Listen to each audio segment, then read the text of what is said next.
અત્યારમાં ગાયું જવાની તૈયારી કરતા હતા, પણ આપણને નહોતી ખબર કે અત્યારમાં પાણી વાળવા જવું પડશે. આપણે લાઇટનો ટાઈમ છે 8:30નો, અને ભાઈ કે આજ પાણી વાળવા જવાનું છે, અને વાગી ગયા 8:45. આવી માથાકૂટ છે. લાઇટ આવી છે કે નથી આવી ખબર નહીં ને. આ બધા જોઈ કે પાયેલા છે, સામે પાતું જવાનું. પાણી તો જોઈ કે આવી ગયું એવું લાગે છે. આ લાઈન છે કે આગળ એ ને સમજાતું, કારણ કે જો અહીંથી પાવાનું છે તો અત્યારે જ બંધ છે. જો અહીંયા પાણી આવતું છે તો માથાકૂટ નહીં, કારણ કે હજી 8:45 થાય ને લાઇટ નથી આવી. જો ઉલપરથી પાટા આવતા હોય છે તો માથાકૂટ. તો હવે આપણે સામે ઠેઠ જવું પડશે. આવું બધું છે. જો કે આપણે તલ થોડાક દી પહેલાં વાઢ્યા હતા, 2-3 દી પહેલાં.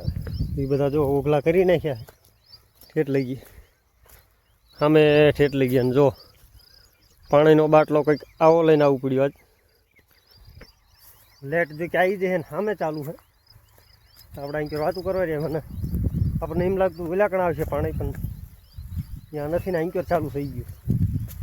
આવી માથાકૂટ છે. 15 મિનિટ લેટ પડ્યા, પાણી જોઈ કે આવી ગયું. આપણને એમ હતું હામી લાઈનમાં આવે છે. જો અહીં જાય પાણી. આવું છે. હવે વાતો કરીએ વાર લાગશે ને નહીં મેળાવે. પરંપરાગત આપણે બૂટ કાઢી નાખીએ. હવે વહી જઈ પાણીવાળો ધોરિયા મહિલા જેવી હું ને. આમાં જોઈ કે ડોટાય નહીં. હવે ત્યાં લગી પાણી પગ્યું નથી નથી. આગળ જો પાયેલામાં વહી ગયું તો ઓળે માથાકૂટ.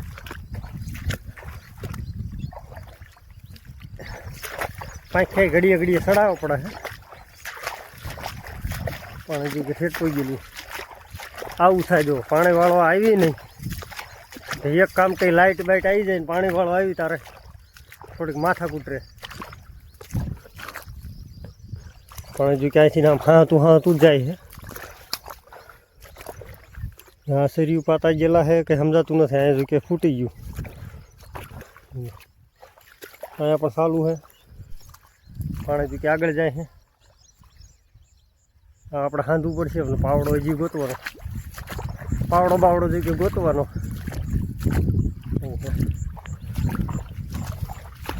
અહીંયા જો આ સરી એમ જાય પાણી. આ સરી એમ લગભગ વાળવાનું છે. આ સરી એમ હતું કે લે નહીં વાંધો આવે. લે હજી પગ્યું જ છે પાણી એટલે વાંધો નહીં આવે. આને આપણે મૂકી દઈએ ટાઢું કરવા. એટલે કે આમાં જો ગમે આવી બાટલો મૂકી દેવાનો એટલે કે ગરમ ન થાય. પહેલાં આપણે પાણી જોઈ લઈએ ક્યાં લગી પગ્યું છે, ક્યાં લગી નહીં. પાણી જો કે જ્યાં પગ્યું જ છે. તો આખું પાળિયું પી લીધું હોય, આખું પાળિયું જો કે પાઈ લીધું હોય તો આપણે કંઈ પાણી ન થવા દેવાનું. આવી બધી માથાકૂટ છે અત્યારમાં. ગાયું જવા તો મજા આવે, પણ ભાઈ નહોતા જ ગાયું જવાના. આ પાળી જો કે પૂરું થઈ ગયું પાણી પીને.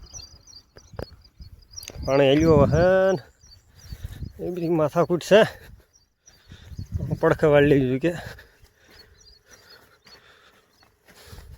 એકદમ હાલવું પડશે ને નહીં મેળાવે. પાણી જો કે છેડાય પડી ગયું. તલ પાકમાં થાય એટલે પાણી વાળવા એવું થાય છે. વધારે પાણી વળી જાય તો પછી સીધા ફૂંકાઈ જાય. તો આપણે આવીને પહેલાં જ સરિયામાં હજી પાણી વાળ્યું હોય. પાણી જો કે પગ્યું હોય એટલે ધીમું નીકળે. જો હેલ્યું હવળા. અને હવે આપણે આગળ જઈને બેસવાનું છે. એટલે કે 2 થી 3 મીટરના અંતરમાં જો આપણે આ 10-15 ફૂટના ગાળે બેવાનું હોય. એટલે આટલે પાણી આવે એટલે આપણે ખબર પડી જાય આપણે આમ ધોરિયા પૂગી જવી અને પાણી જો કે આ સરિયામાં ઠેઠ પૂગી જાય તો આ થોડા થોડે જ કરવાની છે. જો અત્યારમાં કેટલો પરસેવો વળી ગયો. 12:30 વાગ્યા છે પણ હજી લાઇટ બાઇટ કંઈ જતી નથી. લાઇટનો છે 4:30નો ટાઈમ તો હલવાય એવું ફૂલ છે આજ. મૂતકો ઘડીક લાઇટ વહી જાય સારું. જો પાણી એવી તકનિકમાં વાળ્યું હોય ને આવું કોઈ નહીં વાળ્યું હોય. ધોરીઓ પણ છે અહીંયાથી આપણે ઓલા સરિયામાં વાળ્યું છે. એ સરિયામાં સામે સાર્યું ફોડ નાખ્યું છે. અહીંયાથી આ સરિયામાં આવ્યું છે ને આ સરિયામાં અહીં જો ફોડ્યું. આ ફોડ નાખ્યું, સામે ફોડ નાખ્યું. આ બધું પલ્લી જ જાય. તો સામે ધોરિયામાં નથી લીધું. 2-3 ઠેકાણે હાંધે એવું છે તો કે નથી હાંધવું આપણે. આગળ જો અહીં પણ ફોડ નાખ્યું તો આ બધું પાણી હમણાં પીતું પીતું પીતું આમ ડાયરેક્ટ સીધું જાય. ધોરિયામાં પાણી નહીં જાય, સીધું સરિયામાંથી પાવાનું ચાલુ કર્યું. વાગી ગયા 12:30 પણ એ ઘરે જવાનો કંઈ મેળ આવે એવું નથી. કેમ કે જ્યાં લગી લાઇટ રહેશે ત્યાં લગી આપણે રહેવું પડશે અહીંયા પાણીવાળો. તો આવરી સલવાઈ ગઈ છે આજ. અહીં તો છે હજી 2 સરિયા કોરા. એક આર્યું છે ને એક પડખેનું. બાકી બધું પીધેલું છે ને એક ધોરિયાનું ઓલકો છે. એ બધું આપણે અહીંથી જ પાવાનું છે. ધોરિયામાં અલગથી પાણી નથી ચાલુ કરવું. લડે જ લેવાનું થાય. જ્યાં આવે ફોડે જ નાખવું. પછી છેલ્લે એમ થાય કે નથી રહેતું ઘરે. તો લાઇટ કમ્પ્લીટ અત્યારે જઈ છે.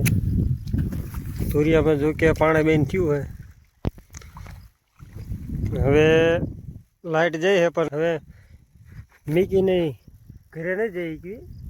કારણ કે આ ચારેય જઈનું નક્કી નહીં. તો ખાસ કરીને આપણે આ ઓઘલામાં પાણી વહી જાય જ બીક છે. એના કારણે આ રહેવું પડે ને રેડ મૂકીને વહી જાત. આવી માથાકૂટ છે. લાઈન જો કે બંધ થઈ 4-5 મિનિટ જેવું થયું. હજી કંઈ આવી નથી. પાણી જો કે આમ ફરીને આમાં આપણે 2 સરિયા બાકી રહ્યા હતા લાઇટ વહી જાય. હવે એવું લાગે કે ટિફિન જ અહીં મંગાવવું પડશે. તો એ જોઈ શું થાય. અને વાગ્યો છે 1 કમ્પ્લેટ. એટલે ભૂખ પણ વધારે જ લાગી છે. અને જો કે આવડા મોટા તલ થઈ ગયા પણ આપણે આવ્યા છીએ ખાલી ખેતરમાં આ 3જી વાર. એટલે કે પહેલી વાર એક વાર આના પહેલે જે પાણી વાળ્યું ત્યારે આવ્યા હતા ઘડીક પાણી વાળવા. જો કે 2 થી 3 કલાક છે. પછી આપણે આવ્યા હતા તલ વાઢવા, જે આપણે બ્લોગ નાખ્યો હતો તેથી.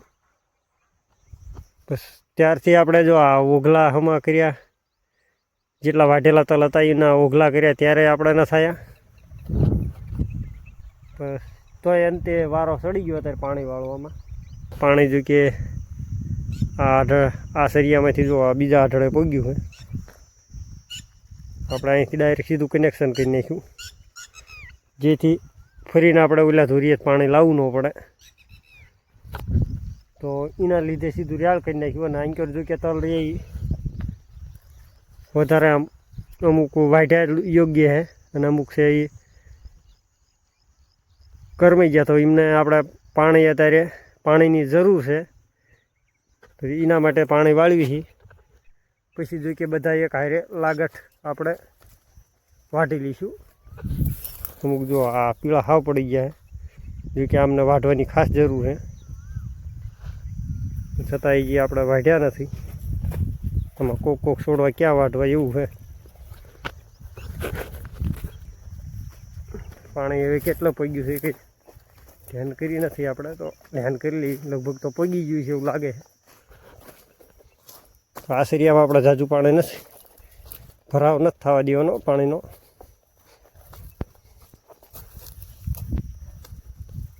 પાણી પગી ગયું સેજમથી જેટું રહ્યું પણ વાંધો નહીં. હજી આપણે પાણી આમ ભલે વહી જાય તો વાંધો નથી. આમાં સરિયામાં જોઈ કે જવા દેવાનું પાણી. આપણે વાળ્યું હતું 2 સરિયામાં પાણી, પણ ખેર એક જ સરિયામાં વાળવું હોય, જેથી ફટોફટ પગી જાય. કારણ કે આમાં આવવામાં બહુ વાર લાગે. લગભગ 1.5 કલાક જેવું થયું 2 સરિયામાં. હાલો તો હલખેર આપણે વાળ્યું એક જ સરિયામાં પાણી. હવે ટાઈમ થઈ ગયો લગભગ. આ સરિયું સામે પગશે ત્યાં લાઇટ વહી જશે. હાલ થાય છે આપણે 4:23. હવે સવારની છૂટી મળી, જો કે સવારના આવીને જ છીએ, હજી ઘરે પણ નથી ગયા. આવું છે. ક્યારેક કામમાં એટલા હલવાઈ જઈએ એની વાત નહીં, ક્યારેક એટલા નવરા થઈ જઈએ તો એની પણ વાત નહીં. એવું છે. 2-3 કૂતરા એવા છે ને તે ધોરીઓ ફોડી નાખે, બોલો. એમને પણ આપણે તગડવા પડે છે. એમના પાણી બે તો વાંધો નહીં, જ્યાં ધોરિયા બાજુ આપણે હોય તો નથી આવતા, વળી પાછા ધોરિયા છેટા જઈએ એટલે તરત 2 કૂતરા ઘાણી કરી નાખીએ. આજે આપણે ઉલકોના સરિયા જો કે બધા ટબટબા ભરાઈ રહ્યા છે. જો આવી તળાડ્યું પડી હોય ને એટલે હવે પાણી એમાં નીકળવા માંડશે 2 બાજુ. તો અહીં પણ સાંધવું પડશે, ઘડીક આવી રહીશું, પછી પાછા હામા છેડે જવું પડે. આવું ચાલુ છે આજ તો આખો દીનું. ક્યારનું આ ભડતોલામ જો પાણી જાય છે, પણ ભરાતું હજી નથી. હજી અહીંયા પાણી જતું હોય, હજી કંઈ લાઇટ જાય નથી. લગભગ તો જો 4:31 થઈ ગઈ છે, પણ લાઇટ જઈ નથી. હાલો તો લાઇટ વહી ગઈ, આપણે પોણા પાસે નીકળી જાય ઘર બાજુ. બરણી જો કે આપણે ભરાઈ દીધી છે મોટરસાઇકલ હારે. હવે મળશું આગલા વિડીયોમાં. ત્યારે જય શ્રી કૃષ્ણ અને જય સિયારામ.